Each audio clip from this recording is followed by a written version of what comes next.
The river did not forgive mistakes. Every farmer in Campbell County knew that.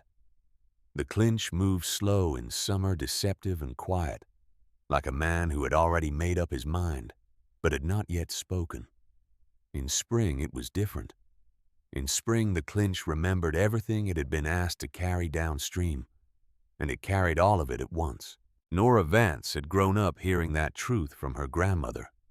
She had heard it standing barefoot on the bank at age 7, watching the current pull a wooden fence post downstream, as if it weighed nothing.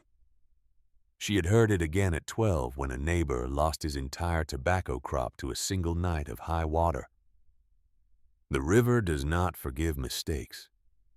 Her grandmother had said it the way other women said grace before a meal, quietly and with total conviction. By the autumn of 1889, Nora was 35 years old, and she had just lost everything she had spent a decade building. Not to the river, to a man who smiled at her across her husband's freshly dug grave and produced a piece of paper she had never seen before. Edmund Vance died on a Tuesday in late October. The pneumonia had been working on him since August slow and determined the way hard things often are. He was 41 years old. He had built their house with his own hands, post by post and board by board, on 80 acres of bottomland along the clinch that his father had left him. The soil there was dark and deep, the kind that held moisture through dry July and drained clean after heavy rain. Edmund had known every foot of it. He was buried on Thursday. Fletcher Vance Edmund's older brother arrived at the house on Friday morning. Fletcher was the kind of man who wore his intentions on his face, but had learned long ago that most people were too polite to look directly at them. He was broad through the chest, unhurried in his movements, and spoke in the measured tone of someone who had rehearsed what he planned to say. He came inside without being invited. He sat down at Edmund's table. He placed a folded document in front of Nora and smoothed it flat with both palms the way a man smooths a bedsheet, with the calm of someone who has already decided the bed belongs to him. He said Edmund had borrowed against the farm. Said it had happened before Nora came into the picture. Said the debt was owed to the Vance family, meaning Fletcher himself, and that the terms were clear. He spoke without raising his voice, without a trace of apology. He had the practiced patience of a man who understood that the person sitting across from him had very few options and already knew it. Nora read the document twice. Then she set it on the table and looked at Fletcher for a long moment without speaking. There was no bank involved, no county record she had ever seen. The handwriting on the note was clean and regular, but the signature attributed to Edmund did not match the man she had watched sign his name 100 times on 100 ordinary things. She saw it immediately. She said nothing about it, because what she understood sitting at that table with her husband 4 days in the ground was that Fletcher had not come to negotiate. He had come to collect. And the difference between those two things in Campbell County in 1889 was the difference between a conversation and a verdict. Within 6 weeks, the cattle were gone. The tools were gone. The bottomland along the clinch was gone. Fletcher moved a hired hand into the house before the month was out. Nora was left with the cedar chest her grandmother had given her, 2 iron skillets, a wool blanket, and 31 acres of hillside land on the western edge of the county that her grandmother had deeded to her 8 years earlier. The land sat above Harlan Fork, a tributary that fed into the clinch 2 miles downstream. People in the county called it Harlan Creek Ridge. They did not mean it kindly. The ridge had a history that everyone repeated and no one questioned. For 20 years, 4 different families had attempted to work that ground. All 4 had failed. The soil at the surface was pale and thin, heavily mineralized, the kind that cracked into white plates in dry weather and swelled into a sticky gray paste after rain. Alkali content so high that seedlings started strong and then stiffened and yellowed within weeks, as if the ground itself was drawing the life back out of them. The slope made erosion worse. Every spring, the creek below swelled with snowmelt and rain and sent a sheet of water across the lower sections of the ridge that stripped topsoil and buried seed. Two of the families had tried wheat. One had tried tobacco. One had tried nothing at all and simply walked away after a single winter. The county land office had assessed the property at less than half the value of comparable flat ground. Harlan Boone, the deputy land commissioner for Campbell County, had inspected the property 3 years earlier during a routine survey and written in his report that the ridge represented, quote, marginal agricultural potential under current land management practices. He had not been wrong about the current practices. He had simply stopped there. Nora arrived at the ridge in the second week of November 1889 with a borrowed wagon and everything she owned loaded into it. The cabin on the property was small, one room with a stone fireplace that drew poorly and a roof that had been patched so many times. The original shingles were impossible to identify beneath the layers. The nearest neighbor was 1.5 miles down the county road. The nearest town, a settlement called Claiborne, was 4 miles east. She unloaded the wagon alone. She stacked her grandmother's cedar chest against the wall and set the iron skillets on the stone hearth. She did not spend time mourning the house on the clinch, the dark bottomland, the cattle, the years. She had done that. She had cried in private, finished crying, and made a decision on a cold morning standing outside the borrowed wagon that she would not revisit. What was gone was gone. What remained was 31 acres and whatever she could make of them. She spent the first 3 days learning the property on foot, not walking it casually, walking it the way her grandmother had taught her, slowly and with attention, the way you listen to someone who speaks quietly.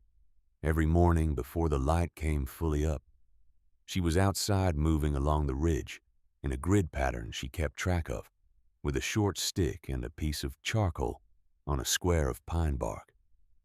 She noted where the frost settled deepest and where it burned off first. She noted where the soil surface was white and crusted and where it showed a darker color beneath. She found 2 places on the upper section of the slope where the ground held moisture noticeably longer after rain. Narrow bands, maybe 8 feet wide, that ran diagonally across the hillside at an angle that did not match the slope. On the 4th day, she drove the first wooden stake into the ground at the upper edge of one of those bands. She had no particular theory yet. She had only an observation and a habit her grandmother had given her, which was to mark what she noticed before she forgot it. By the 2nd week, she had 14 stakes across the property.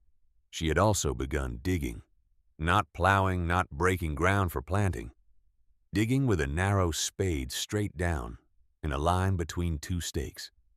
She went down through the white alkali crust, through 6 inches of pale, compacted soil, and hit something that stopped her. Not rock.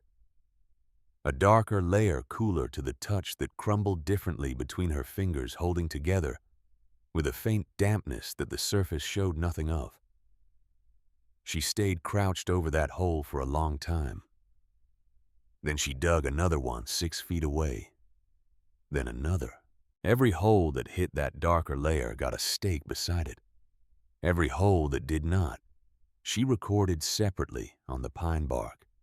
Within a week, a pattern had begun to appear across the hillside that had nothing to do with the surface geography. The damp layer ran in narrow seams roughly parallel, following paths that would have been invisible to anyone working only from the surface. She did not yet know what they meant. But she wrote down everything. It was Reverend Dessa Finch who first put a name to what Nora was looking for. Though Dessa did not know she was doing it, the church at Dry Forks sat at the base of a stand of old oaks 1 mile south of Claiborne. Dessa Finch was not a young woman. She had kept the church records for 30 years and before that had assisted her own father in the same role. She knew the county the way old paper knows a shelf worn in certain places, discolored in others, but intact where it had been protected. She also knew the history of Harlan Creek Ridge better than anyone living because she had known Nora's grandmother. Nora went to see her on a Wednesday afternoon in late November, carrying nothing but her pine bark notes and the question that had been forming in her mind since the first stake. Dessa listened to everything Nora described: the damp bands, the darker soil, the diagonal seams that did not follow the slope. She did not speak for a moment after Nora finished. Then she stood up from her chair and went into the back room where the church records were kept, in a series of wooden crates that had been there longer than the current building. She came back carrying a small volume bound in cracked brown leather. She set it on the table between them. The name on the inside cover was Jonas Creel. The date was 1858. Dessa explained what she knew in pieces, the way people do when the story is long and they are trying to be fair to all of it. Jonas Creel had been a surveyor by training and something closer to a naturalist by temperament. He had spent the better part of the 1850s and 1860s studying the watershed behavior of streams in eastern Tennessee, specifically the way underground moisture moved through hillside soils along Clinch River tributaries. He had died in 1871. He had no family in the county. His notebooks had ended up with the church because he had no one else to leave them to, and had apparently trusted Dessa's father with most things he considered worth preserving. Dessa said she had read the notebook once years ago and had not understood most of it. She said she thought Nora might. Nora read it that night by oil lamp, copying passages in her own hand onto the back of the pine bark notes when the light was good enough. She read it again the following morning, then a third time. What Jonas Creel had spent 11 years documenting was not complicated in its conclusion, only in its evidence. His argument, built from hundreds of field observations and repeated measurements, was this: the ridge soils that everyone in the county called dead were not dead. They were blocked. A heavy accumulation of mineral salts had formed a crust near the surface that prevented water from moving vertically the way it should. Below that crust, narrow seams of moisture still traveled through the hillside, following old fracture lines in the substrate. Roots that could penetrate the crust and reach those seams found viable soil. Roots that could not penetrate the crust, or that were planted in locations where the seams did not run, found only salt and hardpan and died. His conclusion was that the failures on properties like Harlan Creek Ridge were not failures of the land. They were failures of placement. Every attempt had been made by scattering seed across the full surface and hoping for even results. The land would never answer to that approach. But a crop planted specifically along the lines of subsurface moisture, in narrow corridors positioned to catch winter snow and channel spring meltwater downward, rather than sideways, might find exactly what it needed. He had written a single line near the end of the notebook that Nora copied out twice. Dead soil seldom dies from lacking something. It often dies from holding too much. She sat with that sentence for a long time. Then she went back outside and moved her stakes. The work that followed took most of December and consumed every hour of daylight she could find. She mapped the entire 31 acres using Jonas Creel's method, which she refined as she went, based on what she was seeing. She used a steel probe she had fashioned from a fence rod to test soil resistance at hundreds of points, recording depth, texture, and the direction of any moisture she encountered. She transferred everything onto a hand-drawn map on the back of a piece of canvas she had stretched over a board and hung inside the cabin door. By the time the first serious snow came, the map was covered in a dense web of pencil lines, notations, and small marks that would have been incomprehensible to anyone who had not spent 30 days making them. Calvin Reed came by on a Thursday in early December. Reed was a lawyer of modest practice in Claiborne, 52 years old, with the careful habits of a man who had spent decades watching other people make expensive mistakes.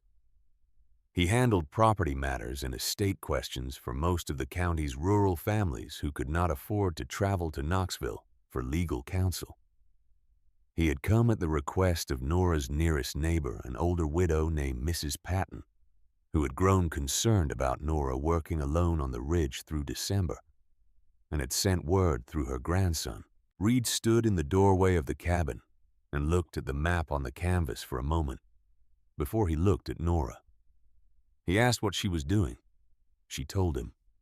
Not everything, not the details of Jonas Creel's notebook, just the practical outline. She intended to plant a winter crop along selected corridors across the ridge, using subsurface moisture lines she had identified through systematic measurement.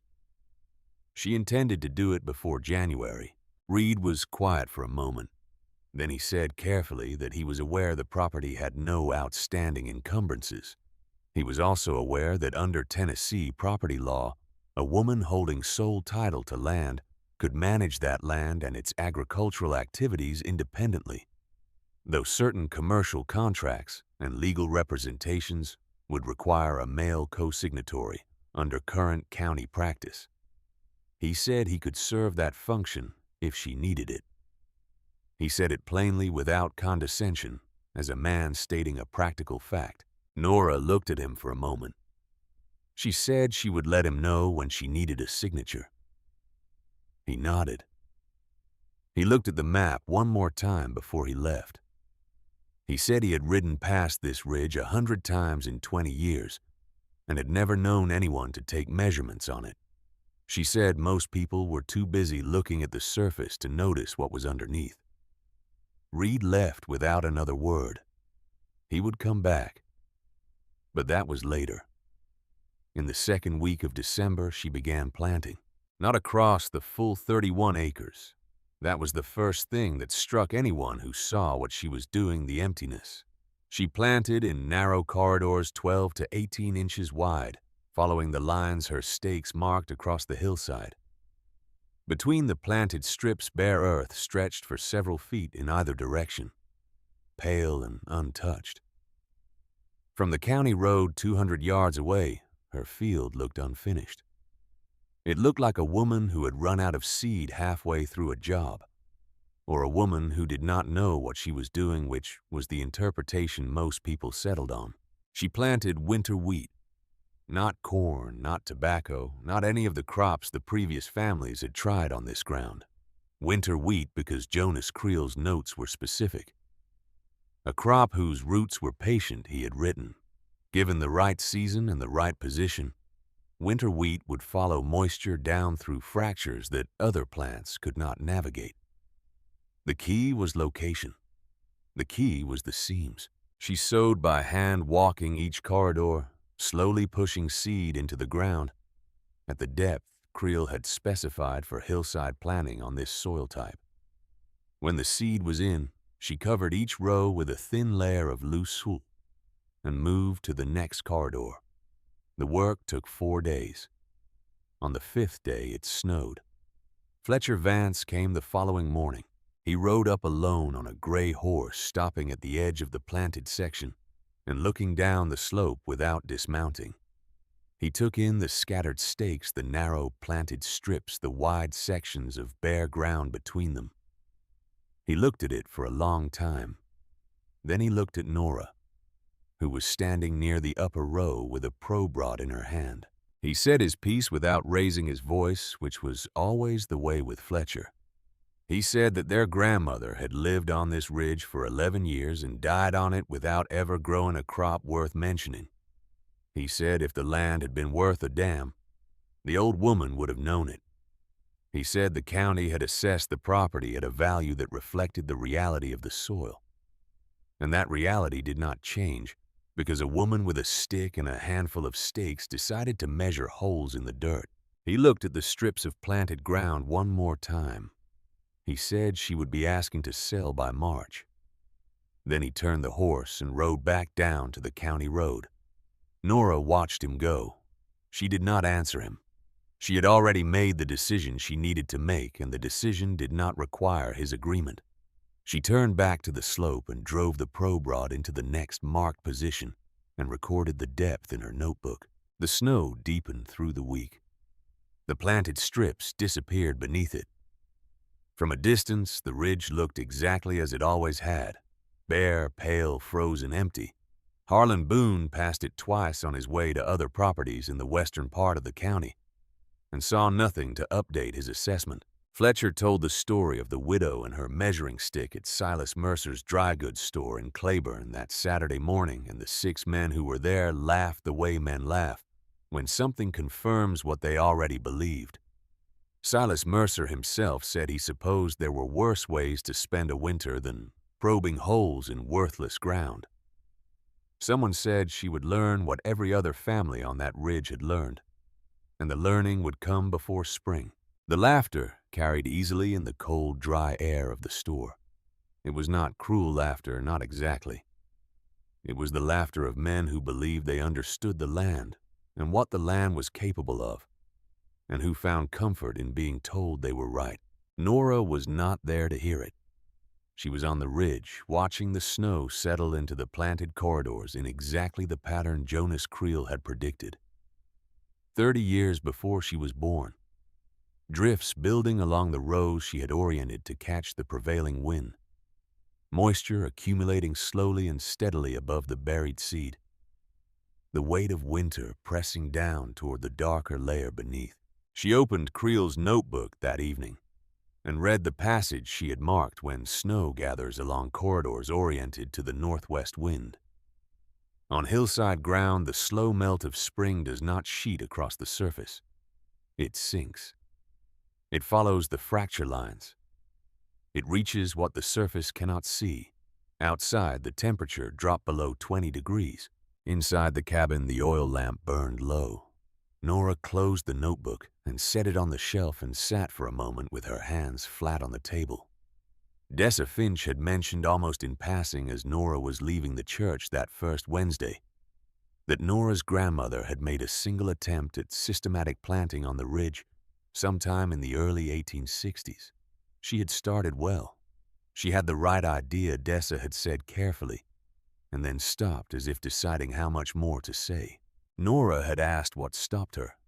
Dessa had looked down at her hands. She had said she was not entirely certain, only that one spring the work had come undone faster than any natural cause could account for, and that afterward the old woman had not tried again. Nora had not pressed her then. There were things that needed to be confirmed before they needed to be said aloud. She looked at the map on the canvas board. Every line on it represented an hour of cold work and a measurement that could be repeated and verified. Every stake in the frozen ground outside represented a position she could defend with evidence. The snow kept falling. The wheat was under it waiting. The ridge had not changed. It had only found someone willing to ask it a different kind of question and patient enough to wait for the answer. January passed the way hard months do in eastern Tennessee, slowly and without mercy. The cold settled into the ridge like something that intended to stay. Nora worked through it. She had developed a routine that the weather could disrupt, but not stop. Before the light came up, she was outside moving along the upper section of the ridge with a lantern in one hand and her notebook tucked inside her coat. She checked the snow depth along each planted corridor, recorded the drift patterns, noted where the wind had scoured the surface bare and where it had built walls of white along the rows she had oriented to catch it.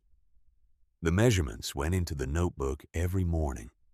By the end of January, she had 60 days of consecutive observations, more data on the behavior of snow and wind across that hillside than anyone had ever collected or thought worth collecting. Creel's notebook sat on the shelf beside her own. She had read it so many times by then that certain passages had stopped being words and become something closer to instinct. She would be standing at a marked position on the slope probe rod in hand, and the relevant notation would surface in her mind before she had consciously reached for it. The dead agronomist had become a presence in the work, not a voice exactly, but a habit of attention that had taken up residence in her and changed how she saw the ground beneath her feet. February brought a thaw, brief and deceptive, 3 warm days that softened the upper crust of snow, and then a hard freeze that locked everything in place again. Nora used the thaw to dig 6 new probe points in sections of the ridge she had not yet fully mapped, on the theory that any ground she did not understand completely was ground that could surprise her later. 2 of the new points hit the dark, damp layer at a depth she had not expected, slightly shallower than the surrounding measurements. She drove stakes and adjusted the map. Calvin Reed came by once in February on a practical errand related to a small property boundary question with the neighbor to the north. He brought the paperwork she signed where she needed to sign, and he looked at the canvas map on the wall while she found her pen. He asked if the measurements were still holding consistent. She said they were holding better than consistent. They were clarifying. He looked at the map a moment longer. He said he had mentioned her work to Harlan Boone at a county meeting the previous week, not in detail, only that a property on Harlan Fork was being worked differently than it had been before. Nora asked what Boone had said. Reed looked at her steadily. He said Boone had not said much. He had nodded in the way a man nods when he has already filed a thing away under a category he considers closed. Reed left the paperwork on the table and left. Nora filed the boundary document in the cedar chest and went back outside. The snow held through the first week of March. Then it began to move, not all at once. Eastern Tennessee springs do not arrive in a single moment. They negotiate. A week of cold, then 2 warm days, then cold again, then a rain that smells different from winter rain, softer, and carrying something that is not quite a promise, but is close to one. Nora watched every phase of it from the ridge, measuring where the snowmelt ran and where it disappeared into the ground, comparing what she saw against Creel's predictions for spring behavior. On mineralized hillside soil, what she saw matched. The planted corridors drained differently than the bare ground between them. The snow above the seeded rows melted slower, held in place by the slight depressions she had created when sowing and when it did melt. The water moved downward instead of sheeting sideways across the slope. She could see it happening if she stood still long enough and watched. The surface above each planted strip would hold a thin lens of water for a few hours after a melt, and then that water would vanish, absorbed, pulled down through the fracture lines toward the darker layer beneath. The bare sections between the strips shed water, immediately carrying it down the slope and off the property the way they always had. That was fine. That was the point. The difference between what she was doing and what everyone before her had done was not the seed. It was not the season. It was the understanding that the ridge could not be treated as a uniform surface. It had to be read, position by position, strip by strip, and planted only where the ground was prepared to receive something. In the 3rd week of March, the first green appeared. Not across the field. Along the planted corridors, only thin lines of pale green pushing up through the soil, in the exact positions she had seeded in December. Nora crouched beside the first row for a long time, not touching the plants, only looking. The color was the specific yellow-green of very new wheat, fragile and bright. The kind that makes a farmer hold his breath without knowing he is doing it. She wrote the date in her notebook and moved to the next row. By the end of March, there were wheat plants in every corridor she had seeded. Not all of them were equal. Some sections were denser, some thinner, some showing slight stress in the leaf tips that she monitored carefully. But all of them were alive, and none of the sections between the corridors had produced a single volunteer. The placement had held. Word reached Claiborne within days of the first green appearing. People who traveled the county road slowed their wagons to look. A few stopped entirely, standing at the fence line and staring up at the ridge with expressions that moved through surprise and then settled into something more complicated.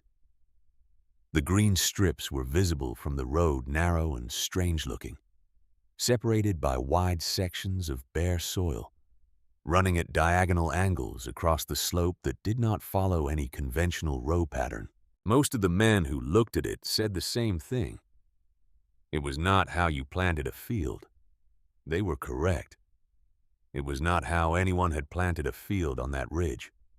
Every family before her had done exactly what convention required and gotten exactly the result convention always produced on that ground. Fletcher Vance came back the first week of April. He did not come alone this time. He brought Silas Mercer with him and a third man. Nora did not recognize a younger man who worked for the county assessor's office. The three of them stood at the upper edge of the planted section, and Fletcher walked the length of one corridor, slowly looking down at the wheat with his hands in his coat pockets. He did not comment on the plants directly. He talked around them the way Fletcher always managed difficult information, acknowledging the edges without touching the center. He said the spacing was unusual.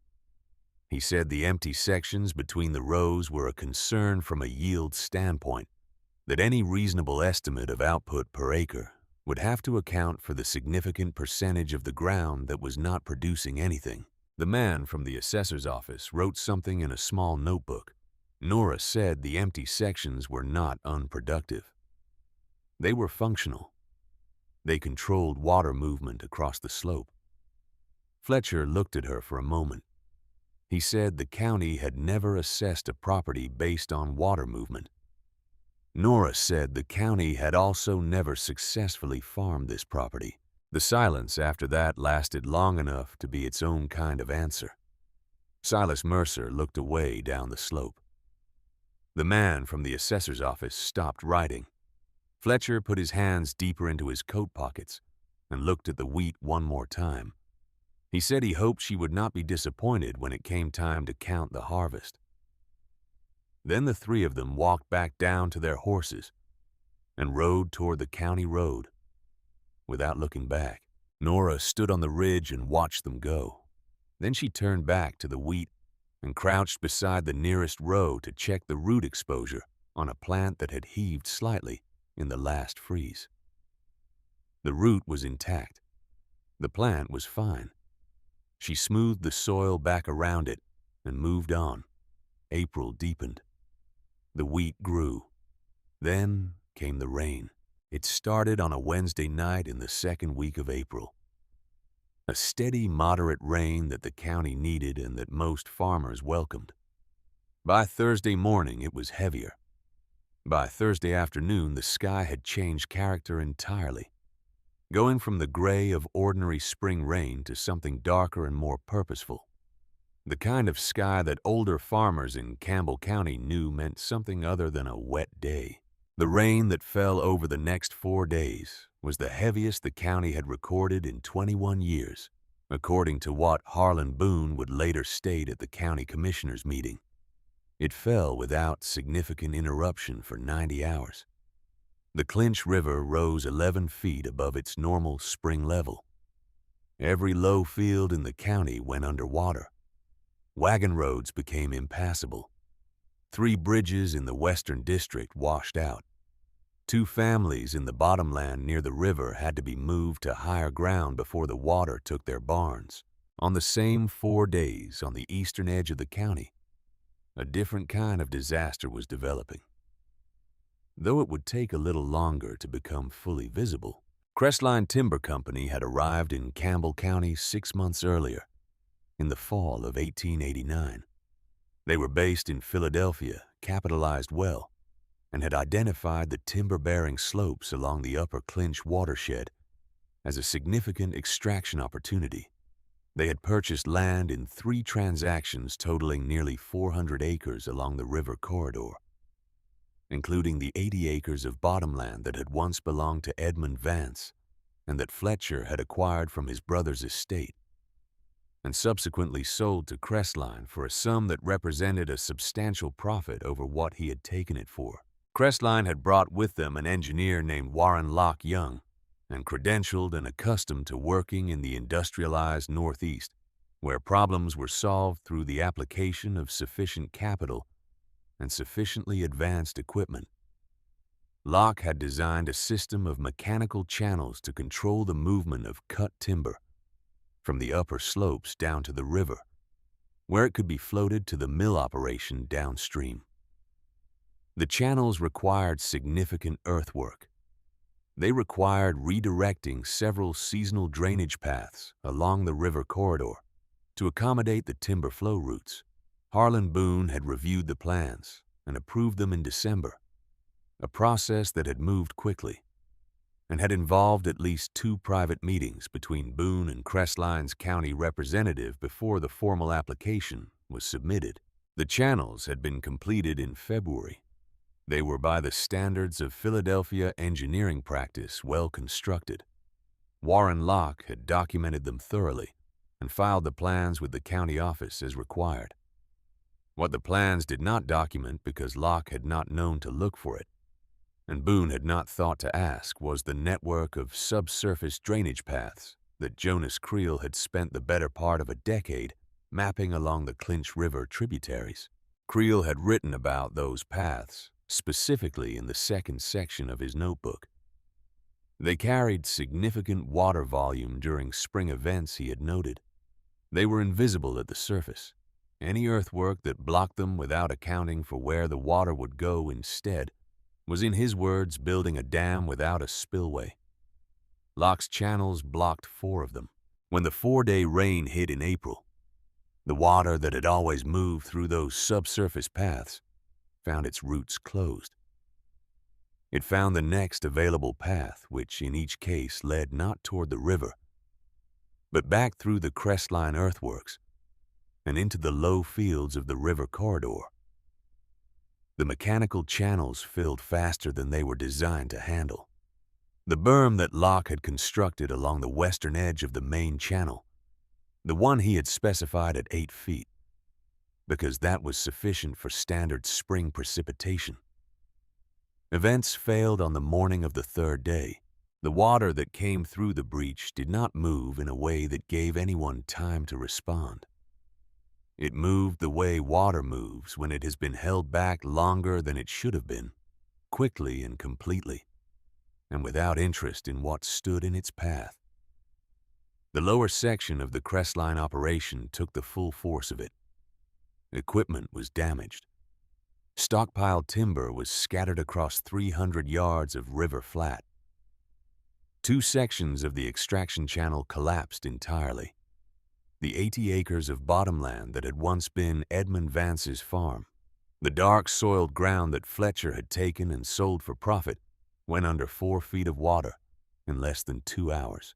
Nora was on the ridge when the berm failed. She had been outside since first light, the way she always was in heavy rain, watching the drainage patterns across her planted corridors.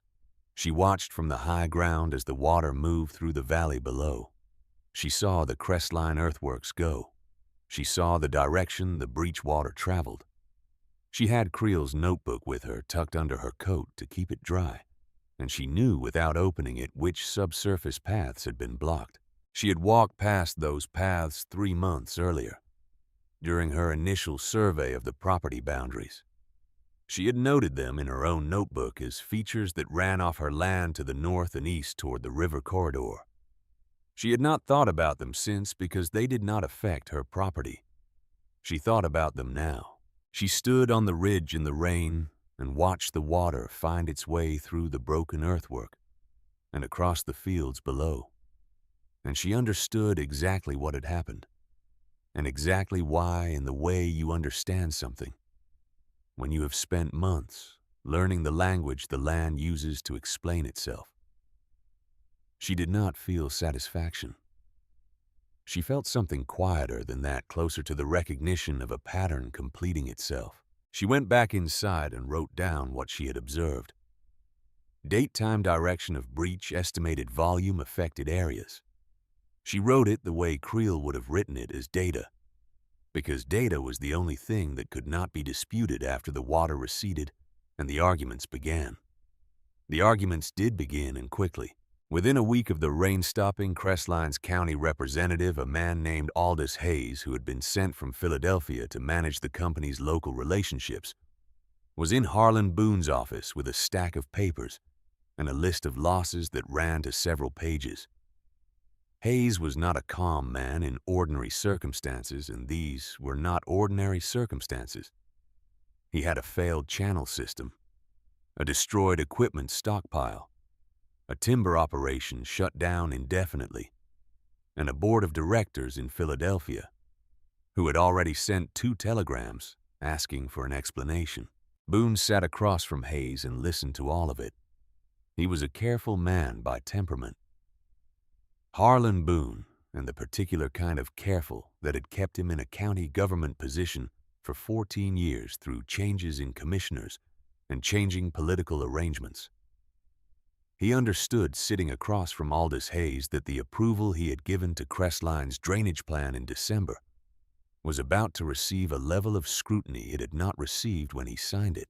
He also understood that the scrutiny would intensify when the channel failure was formally investigated, because the investigation would require examining the subsurface drainage paths that Locke's plan had not accounted for.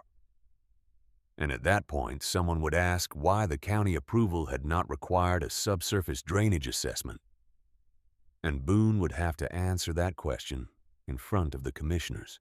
He had 3 days of thinking about that question before the letter arrived from the state land office in Nashville informing him that a routine review of county infrastructure approvals had flagged the Crestline Channel project for follow-up examination. The review had been triggered by a complaint. The complaint had been filed by Calvin Reed on behalf of a property holder in the Western District who had observed the breach and its downstream effects and believed the original approval had been insufficient. Nora had asked Reed to file it the morning after the breach. She had shown him her field notes from that morning and the 2 pages she had copied from Creel's notebook, describing the subsurface drainage paths along the Clinch corridor. Reed had read both documents carefully, asked 3 questions, and then said he would have the complaint filed by the end of the week. He had it filed in 2 days. Boone read the state letter twice. Then he set it on his desk and looked at the window for a long time. His career had been built on the reliable management of information, knowing what was recorded, what was not, what could be retrieved, and what had quietly ceased to exist.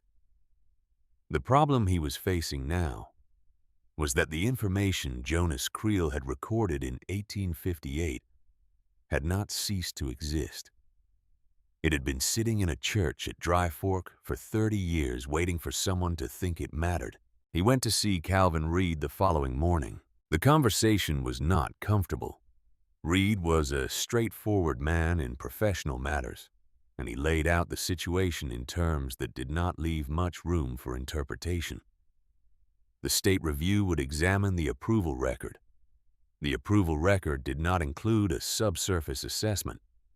The reason it did not include one was that Boone had not required one. The reason he had not required one was a matter that the state would form its own opinion about, particularly given the timeline of his meetings with Crestline representatives prior to the formal application. Boone said he wanted to be cooperative with the state review. Reed said that cooperation, in his experience, worked better when it was complete, and when it happened before the review rather than after it. Boone asked what complete cooperation would look like in practical terms. Reed said it would involve a formal county survey of the subsurface drainage features in the affected corridor, conducted by an independent surveyor, and it would involve a written acknowledgement from the county office that the Crestline approval had been granted without adequate review of those features. He said it would also involve Boone's office formally documenting the work that had been done on the Harlan Fork property, specifically the drainage methodology that had been developed based on Jonas Creel's field records, as a reference case for the subsurface assessment that should have been required. Boone was quiet for a moment. He said he was not certain why the Harlan Fork property was relevant to the Crestline matter. Reed said it was relevant because the same subsurface features that Crestline's engineer had failed to account for had been correctly identified and managed by a property holder on Harlan Fork, using nothing but a steel probe, a canvas map, and a 30-year-old notebook. He said that when the state review asked why the county had approved an inadequate drainage plan, the most direct answer available was that the county had not looked at the same information that a widow on a hillside property had looked at and acted on, and that the contrast was going to be visible to anyone who examined the record. Boone sat with that for a long time. He said he would think about what Reed had proposed. Reed said he would give him until the end of the week. Meanwhile, the wheat on Harlan Creek Ridge had entered its critical phase. The 4 days of heavy rain had tested everything Nora had built across the hillside. The corridors had held. The diagonal orientation of the planted strips had done what Creel's notes predicted. Instead of channeling surface water down the slope in sheets that stripped topsoil the corridor, geometry had distributed the runoff laterally across the hill face in small controlled volumes that the ground could absorb without eroding. The drainage cuts she had made between the strips, narrow and precisely angled, had carried excess water off the lower edge of the property cleanly. The wheat was stressed. Some plants in the lower corridors had taken on a pale yellow at the leaf tip that Nora monitored every morning. But none of the planted sections had washed out. None of the corridors had lost significant soil. The root systems had held. She began digging sample plants from each corridor in the second week after the rain, lifting them carefully with a narrow trowel and laying them on a strip of burlap to examine the root structure. What she found matched Creel's descriptions for winter wheat growing on hillside seam soil. The roots had followed the subsurface fractures downward, extending significantly deeper than surface-planted wheat typically achieved on comparable terrain. The plants that had done this showed the least stress after the rain. The plants in the 2 sections where the subsurface seam ran shallower than her probe data had indicated were the ones showing yellow. She adjusted her notes. She made a correction to the canvas map. Then she went back to work. Fletcher came back in early May, and this time he came differently. He did not bring Silas Mercer. He did not bring anyone from the county office. He came alone, which was unusual enough that Nora noticed it before he had finished tying his horse at the fence post. He walked up the slope, slowly stopping to look at the wheat from several angles before he reached the point where she was working. His hands were in his pockets, and his expression carried something she had not seen from him before.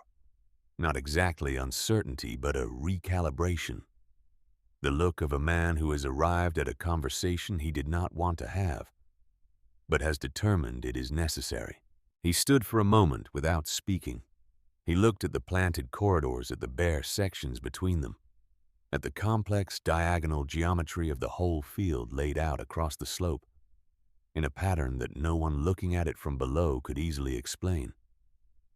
But that was this far into the spring, clearly alive. He said he had heard about the Crestline situation. Nora said most of the county had. He said he had also heard that Calvin Reed had filed a complaint with Nashville. She said that was accurate. Fletcher was quiet for a moment. He looked at the wheat. He asked, without quite looking at her, where she had gotten the idea for the planting pattern. Nora looked at him steadily. She said she had read it in a notebook that had been sitting in the Dry Fork Church for 30 years. She said the man who wrote it had understood this ground better than anyone who had ever tried to farm it. She said he had understood the whole river corridor, including the sections below the ridge, and that if anyone had consulted his records before approving a drainage plan for 400 acres of Clinch River bottomland, 4 days of spring rain would not have cost a Philadelphia company more than it would take to reckon with. Fletcher said nothing for a moment. He looked across the valley toward the river corridor where the damage from the Crestline breach was still visible as a gray-brown scar across the landscape, even at this distance. He asked how long the notebook had been at the church. She said since 1871. He was quiet again. There was something working in him that she could see but not fully read, some private accounting he was conducting that had nothing to do with her and everything to do with it. He asked if her grandmother had known about the notebook. Nora said she did not know for certain. Then she said she thought her grandmother had known about the seams. She said she thought her grandmother had found them the same way by observation and patience, by standing on a hillside long enough to understand what it was trying to show her. She said she thought her grandmother had gotten close, very close. Fletcher looked at her for the first time in that conversation, directly, and without the managed distance he usually maintained. He said nothing. He held her eyes for a moment, and then he looked away back down the slope toward his horse. He left without saying anything more. Nora watched him ride south along the county road until he was too far to see clearly. Then she turned back to the ridge and walked to the next sample point, crouched down with her trowel, and continued the work that had no completion except the harvest and no audience except the ground itself, and the thin lines of wheat that were row by row and root by root making their argument in the only language that mattered. The trowel work continued through May. Sample by sample, row by row, the notebooks filled with root measurements and leaf observations and small corrections to the canvas map that had been hanging on the cabin door since December. The ridge did not offer its answers quickly. It offered them the way it had always offered everything, incrementally, to those patient enough to keep asking. June arrived without ceremony. The wheat had stopped being a question and become a fact. Not a dramatic fact. Not the kind that announced itself from a distance or invited easy commentary. A quiet fact, the kind that accumulates through weeks of daily observation. Until one morning you stand at the edge of a field and realize the uncertainty you had been carrying has been replaced by something else entirely. The corridors were full. The plants were upright and heavy-headed. Their color shifted from the yellow-green of early spring to the deep gold that meant the grain inside the husk had finished its work and was waiting to be taken. The bare sections between the corridors were still bare. They would always be bare, or nearly so, because they were not where the seams ran, and the ridge did not pretend otherwise. That was fine. Nora had planned for exactly that yield geometry, narrow corridors of production on a hillside that everyone had assumed was uniformly dead, and the geometry had delivered what the numbers in Creel's notebook had suggested it might, which was not a spectacular yield per acre by bottomland standards, but a yield per seamaker that exceeded anything the ridge had produced in 20 years of recorded attempts. She did not calculate the final numbers until she had walked every corridor twice and counted heads on a sample basis the way Creel had described in the notebook's measurement section. When she put the figures on paper, they were plain and specific, and she wrote them without annotation because they did not need any. She began harvesting on a Monday morning in the second week of June, alone with a sickle in her hands and the same methodical patience she had applied to every stage of the work since November. She cut each corridor from the uphill end downward, tying the stalks into bundles with rough twine and standing the bundles in shocks along the cut row. The work was slow. Good harvesting always was. She did not rush it. On the third day of the harvest, Dessa Finch came up the ridge road in a small wagon, driven by her neighbor's boy. She climbed down without being asked and picked up the spare sickle that was leaning against the fence post and went to work on the adjacent corridor without a word of preamble.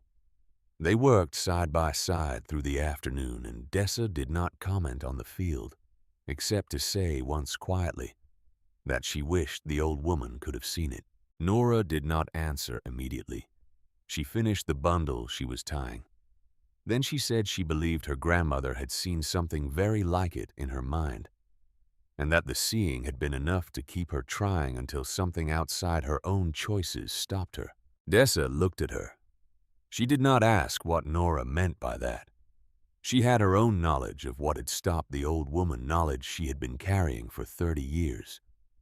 In the careful way you carry something you cannot put down and cannot hand to anyone until the right person comes along and earns the right to hold it. She said there was something else in the church records, something she had not mentioned when Nora first came to see her because she had not been certain it was relevant. She said she thought it was relevant now. Nora set down the sickle. Dessa told her about the second document. It was a complaint record dated 1861 filed by a property holder 2 miles north of the ridge. The complaint named a man who had deliberately destroyed a neighbor's drainage markers during a spring flooding event, filling cut channels with stone and redirecting marked planting positions in a way that appeared to be weather damage but was not. The property holder had named the man responsible. The man named was not Fletcher Vance. It was his father, Cullen Vance. The complaint had never been formally adjudicated. The property holder who filed it had died that following winter of causes the record listed as natural, and with his death, the matter had been closed without resolution. The document existed only because Dessa's father had been asked to witness the original complaint and had kept a copy in the church records with a notation in his own hand that read, "For the sake of accuracy, should the matter ever be reopened." Dessa had found it 3 weeks ago, when Nora had first told her about the cut mounds in the drainage sections after the spring flood, the evidence that someone had deliberately refilled the channels Fletcher had seen being dug. Dessa had gone back through the records looking for exactly what she was afraid she would find, and had found it. She said she was sorry she had not spoken sooner. She said she had needed to be certain before she added the weight of it to everything else Nora was already carrying. Nora stood in the half-cut corridor for a moment, with the afternoon light flat and even across the hillside. She thought about December, about the stakes she had set and reset after the first snow, about the 3 channels she had found partially filled in late March, after the freeze, which she had attributed at the time to frost heave, because she had not yet found reason to think otherwise. She thought about her grandmother on this same ground 30 years ago, finding the seams and marking them, and cutting the first channels and coming outside one morning to find them undone. 2 generations of the same hand. She picked up the sickle and went back to work. That evening she walked to Calvin Reed's house in Claiborne and told him what Dessa had found. She brought her own field notes from March, the entries describing the refilled channels, and Dessa's copy of the 1861 complaint document. Reed read both without speaking. He set them side by side on his desk and looked at them together for a long time. He said the 1861 document was old, and the original complainant was long dead, which limited what it could do on its own. But he said it established a pattern of behavior within the Vance family going back 2 generations, and that combined with Nora's March field notes, which recorded specific anomalies in the drainage system that were inconsistent with natural freeze damage, it constituted grounds for a formal property interference complaint before the county. He said the complaint would not undo what Fletcher had taken. He said that matter was more complicated, and that the signature on Edmund's debt note was a separate question that would require separate proceedings he was not yet certain could be won.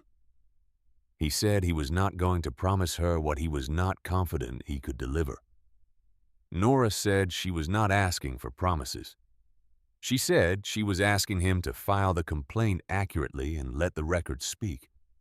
Reed said he could do that. He filed it the following morning. The harvest continued through the 3rd week of June. Nora finished the last corridor on a Thursday afternoon and stood at the upper edge of the field, looking down at the rows of shocked wheat standing in the evening light. The bundles stood evenly spaced down the slope, casting long shadows eastward. The bare sections between the corridors were quiet and pale. The whole field had the particular stillness of work that has been completed and is now waiting for its consequence. She counted the shocks, then she counted them again. Then she went inside and wrote the number down. August Dyer sent a man up to the ridge the following Monday with a scale and a sample bag and a letter of introduction that identified him as Dyer's purchasing agent for the Eastern District. The agent was a compact, efficient man named Prescott, who said very little and worked quickly. He weighed samples from 6 different corridors, tested kernel density by the method Dyer used for quality assessment, checked moisture content, and noted the consistency of the heads across the different sections. He spent about an hour on the property. When he finished, he wrote several figures in a small ledger, thanked Nora for her time, and rode back toward Claiborne. 3 days later, August Dyer came himself. He was a large man, Dyer, wide through the shoulders and deliberate in his movements, with the kind of face that had processed a great many transactions and arrived at a settled view of what things were worth. He had operated the largest milling operation in 3 counties for 19 years. He had purchased grain from hundreds of farms across the region. He knew the difference between grain that had survived a season and grain that had been properly grown. And the difference was not always visible in the field. It showed in the processing. He climbed down from his wagon and walked the upper corridor without speaking, pulling a head of wheat and rolling it between his palms to feel the density. He pulled 2 more from different positions in the row. He walked to the lower section and did the same thing. Then he stood at the edge of the field and looked across the whole of it. The corridor, geometry, the bare sections, the diagonal orientation across the slope. He asked how many acres were producing. Nora told him the effective seam acreage, not the total property, because the total property was not all productive and she had no interest in representing the numbers as anything other than what they were. Dyer looked at her. He asked her to say the number again. She did. He was quiet for a moment. He said Prescott's assessment had noted an unusual kernel density for hillside wheat, and that the consistency across the sampled corridors was better than most flat-ground farms in the district.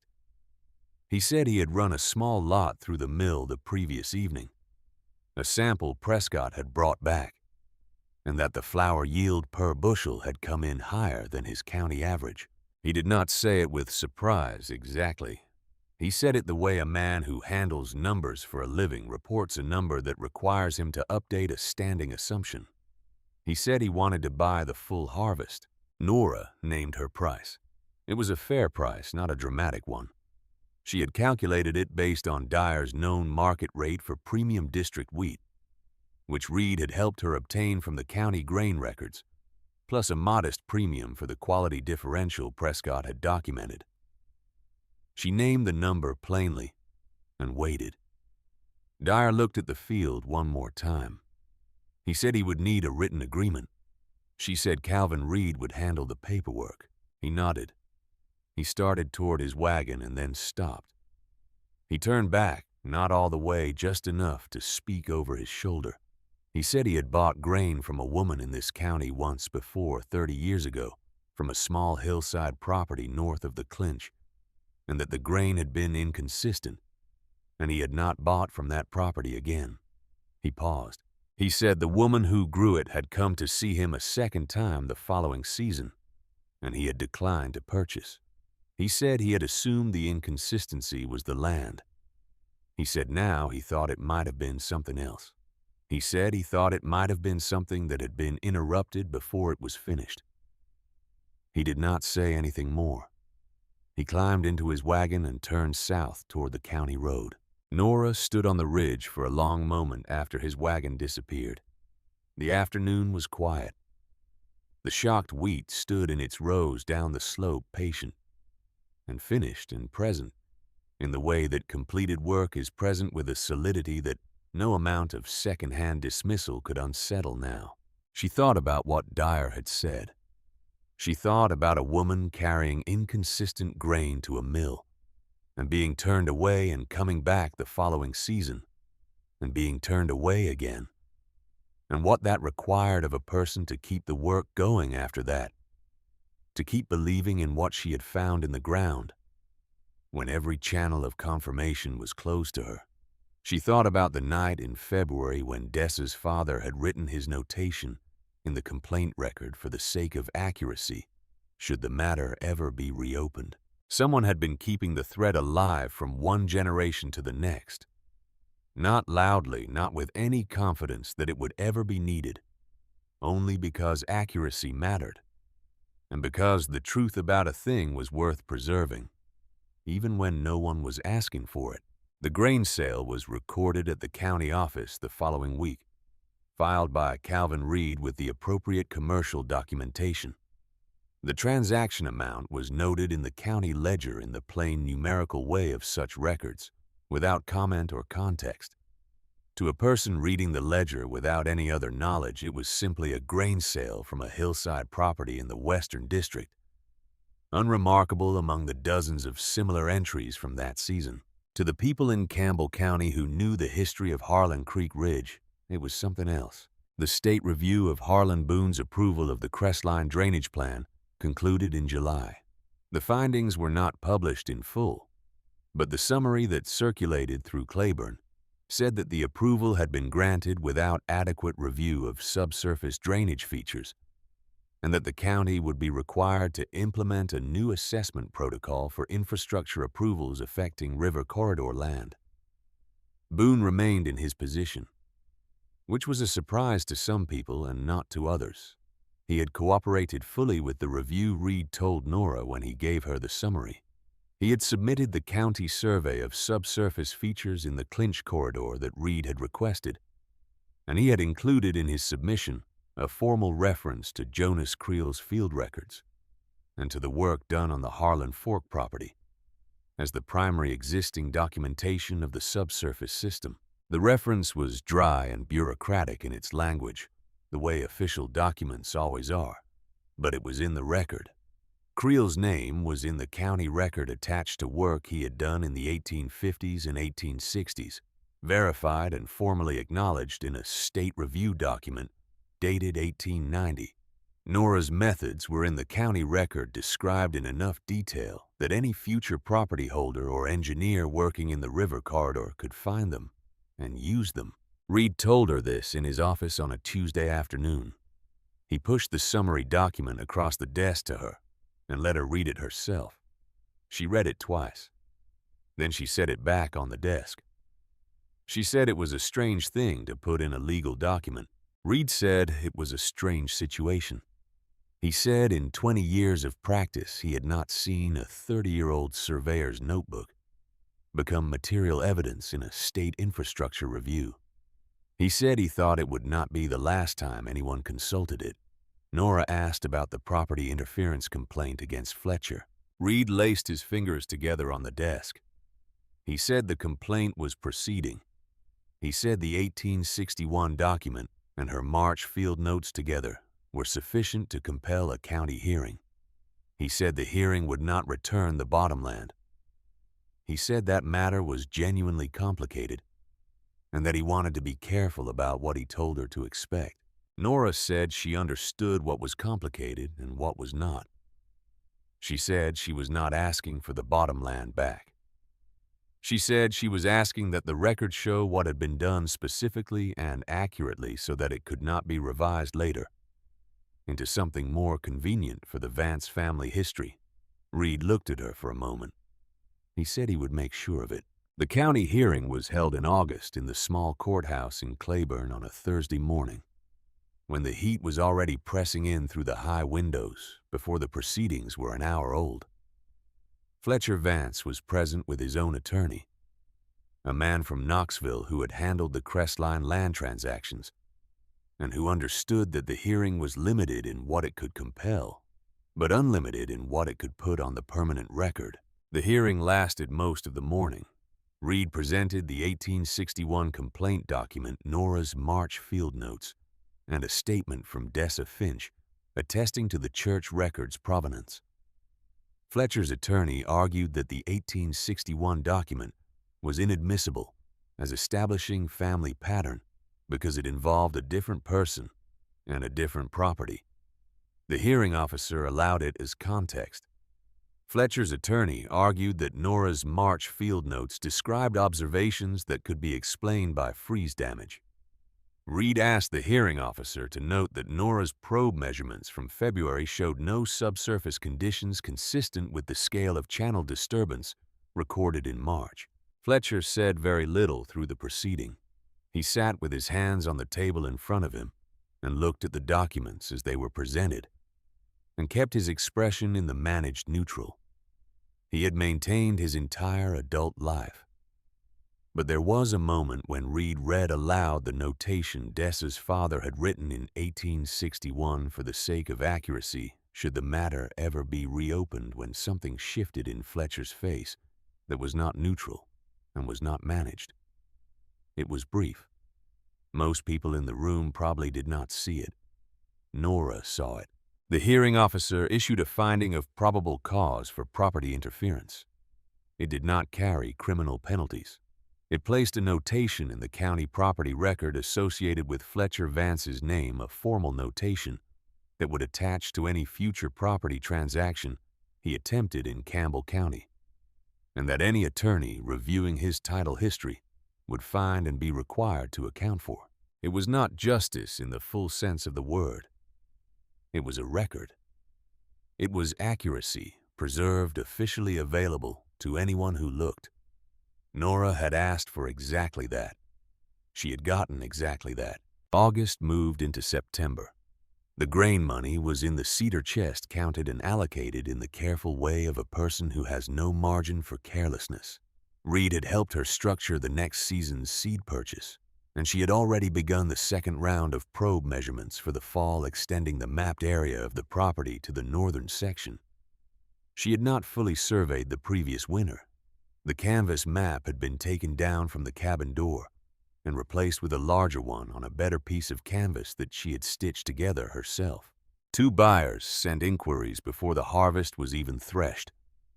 One was from a milling operation 40 miles east that Dyer had apparently spoken to, which was not surprising given that mill operators talk to one another the way all people in the same trade talk, sharing what was useful and trading information for information. The inquiry asked about available quantity for the following season and whether she would consider a forward purchase agreement. She wrote back through Reed's office acknowledging the inquiry and declining the forward agreement for now. She had not yet mapped the full extent of the productive seams on the property. She was not willing to commit to a volume she had not yet measured. The second inquiry was from Silas Mercer. She read that letter twice and then set it aside. Mercer was the man who had stood at the fence line with Fletcher in April and watched the county assessor's man write in his notebook. He was also the man at whose store Fletcher had told the story of the widow and her measuring stick, and the room had laughed. His letter was polite and businesslike and gave no indication that he remembered any of that, or at least gave no indication that he thought she had forgotten it. She answered his inquiry the following week through Reed's office in the same businesslike tone, quoting a price for a small lot of the current season's remaining grain. The price was fair. It was not discounted. He accepted it. On a Saturday afternoon in late September, Nora carried both notebooks up to the ridge and sat at the highest point of the property where she could see the full extent of the hillside below her and the valley beyond it, and the thin gray line of the Clinch River 2 miles south. The harvest was in. The cedar chest had money in it. The county record had accuracy in it. The canvas map inside the cabin had the full shape of what the ground had been willing to reveal. She opened Creel's notebook to the last page he had written, which was not a field observation, but a single paragraph he had added at some point, after the main body of the work in slightly different ink, as if he had come back to the book after a long time away, and found he had one more thing to say. He had written, "I do not expect this to be read by anyone who needs it. I have found that useful information most often sits undisturbed until the world catches up to it, which it does eventually. Though the wait is usually longer than seems reasonable, I record it anyway. The land is patient. The record should be also." She closed the notebook and held it in her lap for a moment. Then she opened her own notebook to the current page and began writing the observations from her morning probe work. Date and position and depth and everything. The ground had offered up that day, in the same plain numerical language she had been using since December, because the work was not finished. It was simply past its first test, and the ridge had more to show her, and she had more seasons to give it.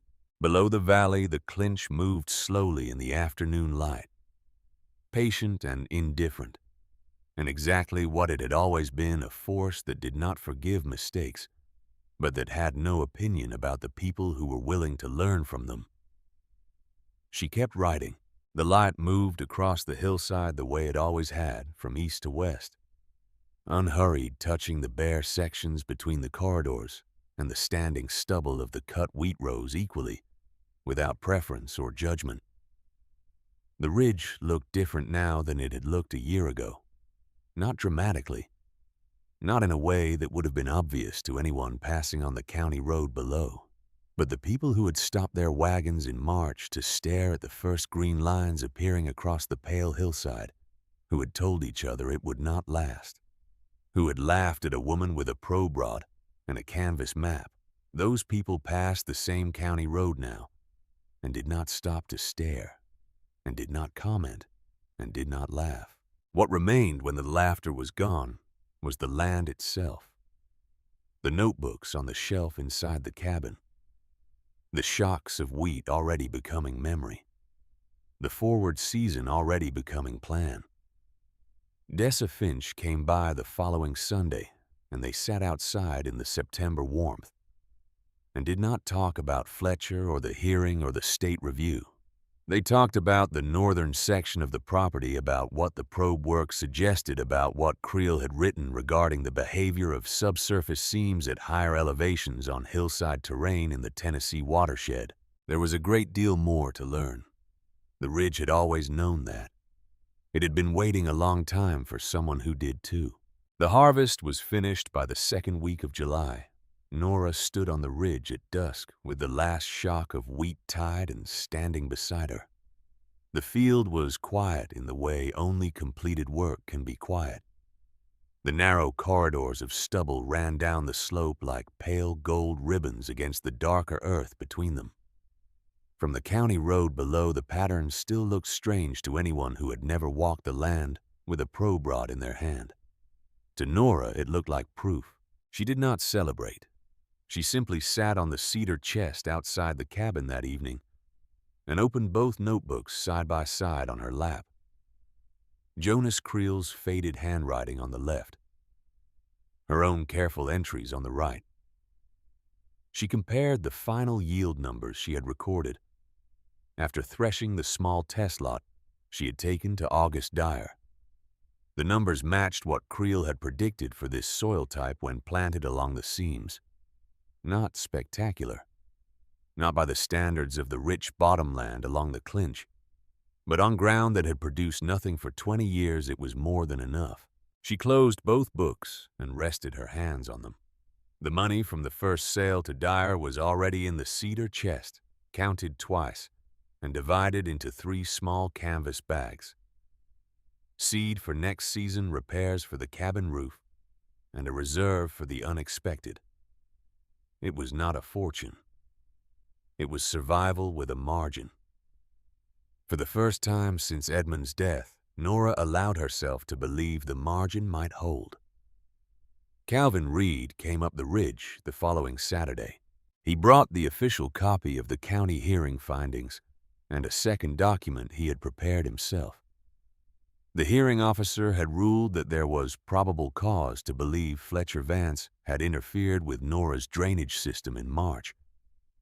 The ruling did not return the bottomland. It did not undo the debt note.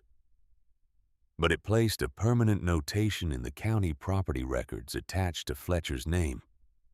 Any future buyer or lender who examined his title history would see it.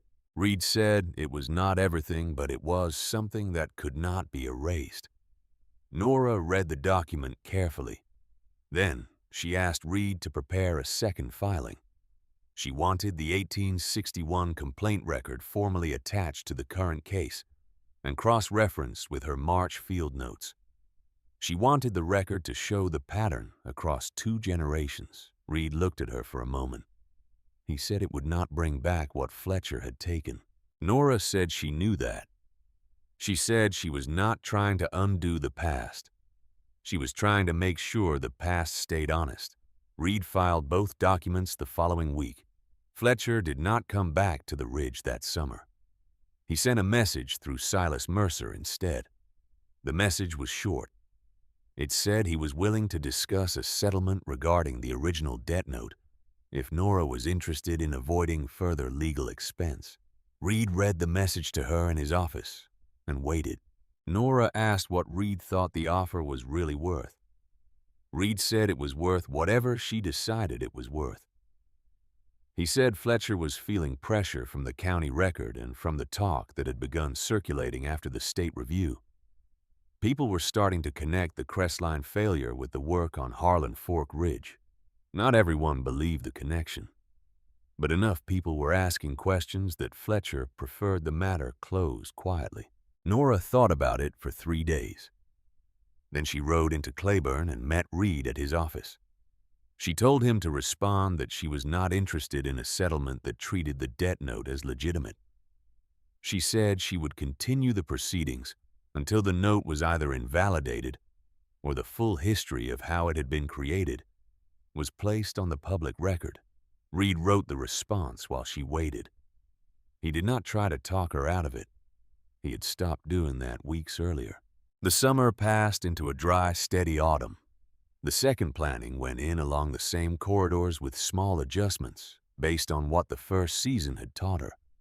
The wheat came up again in the spring of 1891, stronger this time because the root systems from the previous year had already begun opening the seams further.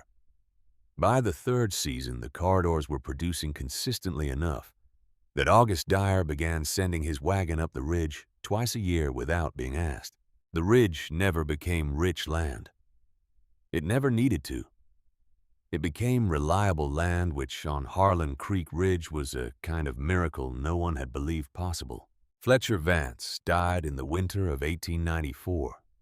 The debt note was never pursued after his death. The bottom land along the Clinch passed to a cousin in Knoxville who had no interest in farming, and eventually sold it to a timber interest. Nora did not attend the funeral. She sent a simple wreath through Calvin Reed with a note that said, "Only the record stands." She kept farming the ridge until 1908 when she was 54 years old. By then, she had expanded the mapped area to nearly 40 acres by acquiring 2 small adjacent parcels that shared the same subsurface seam system. She had taught 3 younger farmers from neighboring counties how to read their own land using the same method. 2 of them succeeded. 1 did not. She told the one who failed that the land had not lied to him. He had simply stopped listening before it finished speaking. In the spring of 1912, a young man named Thomas Vance Fletcher's grandson rode up to the ridge on a gray horse. He was 23 years old, quiet in the way some young men become quiet when they have grown up hearing only one side of a family story. He tied the horse at the fence and walked up the slope where Nora was checking the new season's growth. He said he had come to ask about the land.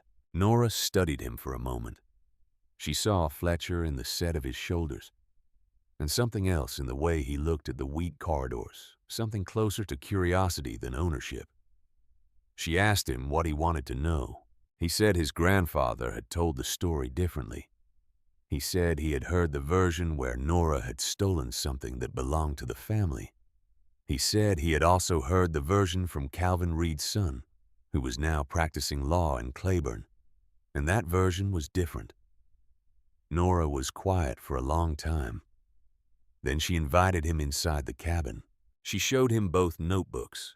She showed him the canvas map, now yellowed and carefully preserved under glass. She showed him the county records Reed had helped her file over the years. She did not tell him what to believe. She simply laid the evidence on the table the way she had laid everything else on that ridge for 23 years, one piece at a time, and let him look. Thomas Vance stayed until dusk. When he left, he did not say much, but he shook her hand at the fence and thanked her for her time. He never came back. Years later, Nora heard he had moved west and taken up surveying work in Colorado. She hoped the land there had been kind to him. Nora Vance died in the spring of 1923 at the age of 69. She was buried beside her grandmother on the upper edge of the ridge in a small family plot she had marked out herself years earlier. The service was small.